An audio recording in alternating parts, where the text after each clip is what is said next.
Nou, vanmiddag wil ek gesels met u as gelowiges. Gesels oor die werklikheid van afvalligheid en hoe skielik afvalligheid op ons kan neerdruk en hoe swaar het vir ons is om daar oor te kom. Ek praat van ondervinding gelowiges. Ek was ook afvallig. Vir 15 jaar was ek afvallig. En omdat ek al die glorie van God geken het voor ek afvallig was, afvallig geword het, het baie swaar vir my om terug te kom. Ek 15 jaar geneem om terug te kom. Maar ek dank die Here vir sy genade, dank die Here vir sy trouheid, dat hy my kon vergewe. Al my oortredings en al my sondes en al my ongeregtighede kon hy vergewe en dank die Here daarvoor. Nou, gelowiges, as in 'n oomblikse tyd word ons afvallig, nie net deur sigbare dinge te doen.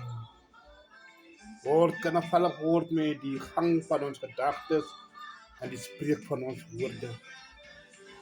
Satan kan vassit in die gang van ons gedagtes en die spreek van ons woorde. Daardeur kan ons ook afvallig word. So afvallig word sonder dat ons 'n eie lewe gaan lewe.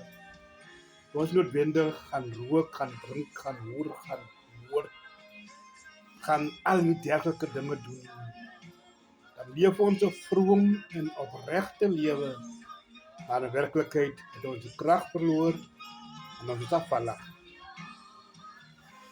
Ons lewe lyk opreg en vroom, maar so ver gedryf van die werklikheid van God se krag af. So, is nie altyd wat ons afvallig is in die modder en tale gaan lê nie, in donker plekke gaan rondloop, en is altyd nie gelowig is. Gee die Here die eer dat in die afvallige staat was my siel, my gedagtes, het nie een keer ontwyk nie.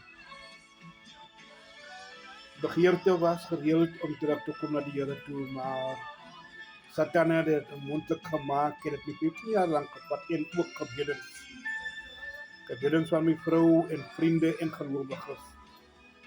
So gelowiges, laat ons oplet, let op ons praat, op ons gedagtegang. Let op dierbaar, hoe gaan ons om met ons medegelowiges? Let op gelowiges. Ons kan daar die vroom en opregte lewe leef, maar in werklikheid is ons ver van God. Die Here seën, gelowiges, prys die Here.